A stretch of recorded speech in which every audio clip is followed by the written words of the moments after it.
At nagsama rin po ang mga hinaing dito sa on-call. Ito po, babala sa mga negosyante. Ano po?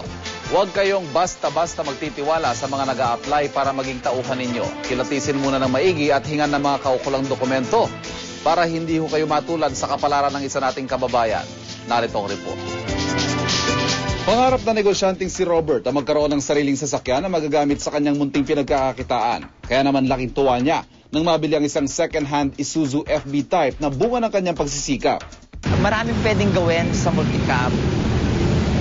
Pwede ko siyang gawing, pag namamalengke ako, pwede ko siyang gamitin. Tapos, may konting burgeran, yun nga ho, ginagamit ko sa burgeran. Sa paglago ng kanyang maliit na sari-sari store at burger stand, kinailangan ni Robert ng makakatulong. At sa kanyang paghahanap, nakilala niya si Mark. Yung araw ko, mag-a-apply nga daw po siya. Yung unang pag-uusap pa lang namin, parang siga ang dating niya. Nagdalawang isip ako, ayaw ko siya, hindi ko siya gusto. Parang naawa na rin doon sa mga... Kasi sabi niya sa akin, Sir, sige, natanggapin niyo na po ako. Sabi niya sa akin, okay lang kahit wala akong sahod. Basta ang mahalaga lang sa akin, may makainan lang ho ako, may matulugan ako, may maliguan. Mabait at masipag. Ito ang katangiang pinakita ni Mark habang naninilbihan bilang katiwala at driver. Kaya naman laking gulat ni Robert na ang taong kanyang tinulungan ay magagawang abusuhin ang kanyang pagtitiwala at kabaitan. Sabi po kasi ni Nestor, sabi niya, Pards, daan muna tayo ng barko. Siya ko talaga yung kasama ko sa buhay. So ang nangyari ho, nakadalawang bote sila. Ngayon ho, sabi naman ni Nestor, sige, okay na, pwede na tayo umuwi. Nagsalita ngayon si Mark. Ang sabi ho ngayon ni Mark, Sir, sabi po niya doon kay Nestor, Sir, mag-ano ka na lang muna, maghilamos ka muna para maging fresh. Ayon po sa kwento ng mga babae doon sa bar na pinuntahan ko kahapon, dali-dali daw niyang kinuha yung bag. Tapos, dali-dali sa paglabas, tapos arangkada daw ng sasakyan, ang bilis. Sa isa iglap, natangay ang bag na naglalaman ng cellphone at kita sa sari-sari store at burger stand ni Robert. Itinakbo rin ang kanyang pinagkakaingatang sasakyan, kaya naman panawagan ni Robert. Okay na sa akin, Mark. Yung pera, okay lang yun eh. Yung mga cellphone, okay lang yun. Ang akin lang yung sasakyan. Maibalik mo lang. Ibalik mo lang yung sasakyan kasi buong buhay ko yun, Mark. Pinagpuyatan ko yun, halos ayaw ko matulog para lang mapag-ipunan ko yun, Mark. Kahit yun lang, masaya na ako, Mark. Mapapatawad kita. Ang tumangay ng sasakyan na kilala sa tawag na Mark o Mark Francis Loreno ay 22 years old at balingkinita ng katawan. Kung sino man pong makakapagturo sa kanyang kinaroroonan o makakita sa isang puting Isuzu Type FB na may plakang YFT622, makipag-ugnayan sa on-call. At sa ngayon po ay kasama natin live dito sa studio ang may-ari ng multicab na yan, si Ginoong Robert Minor Catabona. At kasama rin natin siyempre si Police Superintendent Edwin Butacan, ang tagapagsalita ng PNP Highway Patrol Group para sumagot sa katanungan ng ating nagre-reklamo. Oo. Magandang hapon po sa inyo, mga sir. Good afternoon. Robert, ikaw, yung nag-apply sa'yo, si Mark, nung nag-apply, kinilatis mo ba mabuti yung pagkatao nito? Parang background check ka ba? May mga NBI clearance ka bang hiningi? Nung nag-apply po siya, ma'am, wala na ako masyadong tinanong sa kanya. Kasi nung pagdating ko po nung araw na yon, bigla, meron po siyang binigay sa aking envelope. So yung envelope po, ang nilalaman po nun, ma'am, yung barangay clearance na original na nanggaling pa po sa Marikina Conception. Tapos nagbigay po siya sa akin ng yung original OR ng professional na license po niya. So yun lang. Dahil po doon dahil meron po siyang binigay sa akin na barangay clearance, original po ng OR tsaka yung picture, may nagtiwala na po ako. Kailan lang to? Nag-apply po siya noong Saturday. Last Saturday lang. Yes po, ito lang po, Saturday. So ilang araw pa lang? August 20. Mula po nung tinangay niya na pang-apat na araw pa lang po siya. Pang-apat na araw pa lang. Nako. Saan ba? May nag-recommenda ba sa'yo sa kanya? Wala po. So parang walk-in? Walk-in lang po kasi nagpa-skill po kasi ako doon sa harapan ng store. Okay. Naku, sir. So wala kayong ibang hinala o hindi kayo kinutuba na... Baka ito ay modus, ganyan. Mag-a-apply, kunwari. Kasi ang galing po niya magsalita, ma'am, Ay, sir. Ang galing po niya magsalita.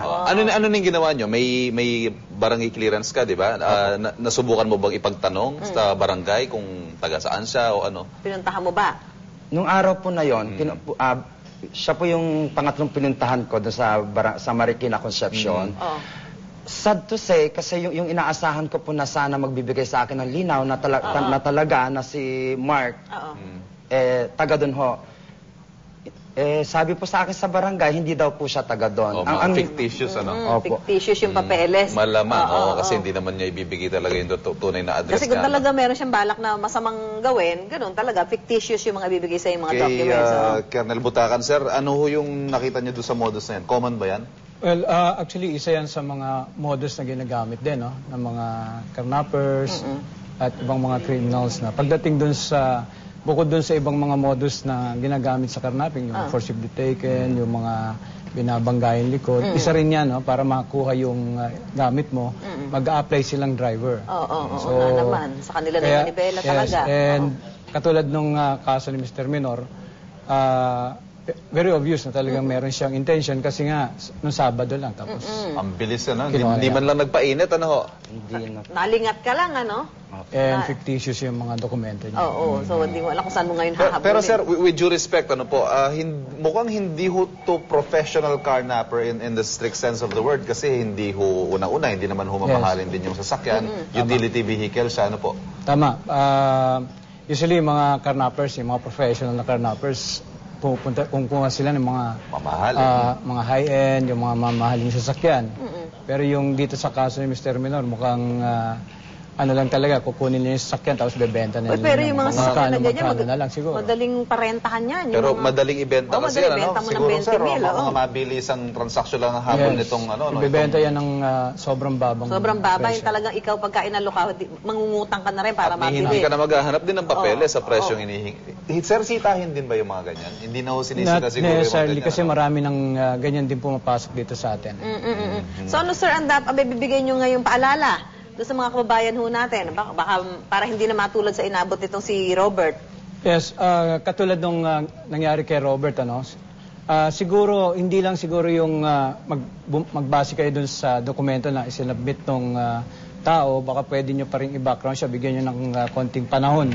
Sabihin nyo, bumalik na lang po kayo sa ganitong oras, pero during that time, bina-background mo na rin siya. Yes, Kung talagang, katulad nun, nalaman niya na wala pala siyang listahan o pangalan doon sa barangay na yun, na sinasabi niya. Siguro, pag may time ka ng konti, i-check mo yung Pero sir, documents. yung siguro objective din ni Robert dito, sana mabawi yung sasakyan. May pag-asa pa May kaya? pag-asa pa ba yun, sir? Yes, ang pag-alam ko, nai-report niya, no? Usually naman yan, pag nai-report mo, lalong-lalo, kahit saang presinto ng polis yan, ina-alarma ka agad yan, no? So, initially, karnaping yung, declare natin karnaping yun, no? Dahil nga biglang nawala yung sasakyan without his consent. So, kasama yon sa magiging listahan ng mga alarmadong sasakyan. Ikaw, Robert, meron ka pa bang gustong panawagan? Kay Mark, baka gustong manawagan. Nanonood siya. Oo. Baka gusto niyang ibalik muna. Oo. Mark, Mark, kung nanonood ka man ngayon, yung mga kamag-anak po ni Mark, yung mga tao po na nanonood ngayon sa On Call, nananawagan po ako na kung sino man po yung nakakakilala kay Mark, sana po matulungan niyo ako na maibalik sa akin yung sasakyan. Mark, yung pera, yung cellphone, sayo na. Sayo na yon. Ang akin lang, Mark, yung sasakyan. Alam mo, buong buhay ko yan, Mark, na pinangarap. Tsaka second hand na yan, Mark, bata ka pa, 23-year-old ka pa, Mark.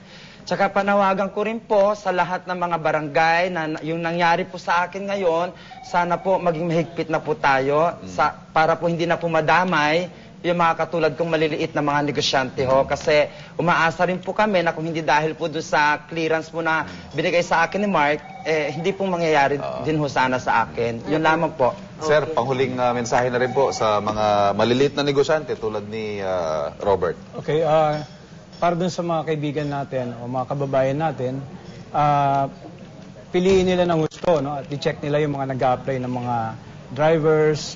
Kasi meron ding bukod dito sa modus na to, katulad ng mga nagte-test drive, kunwari ng mga binibenta yung sasakyan, ganun din ang pakay nila. So, mas maganda, hanapan natin sila ng talagang identification at kung pwede nating ma-check yung identification. Okay. Maraming salamat kay Police Superintendent Edwin Butacan, ang tagapagsalita ng Highway Patrol Group, at kay Ginoong Robert Minor Catabona.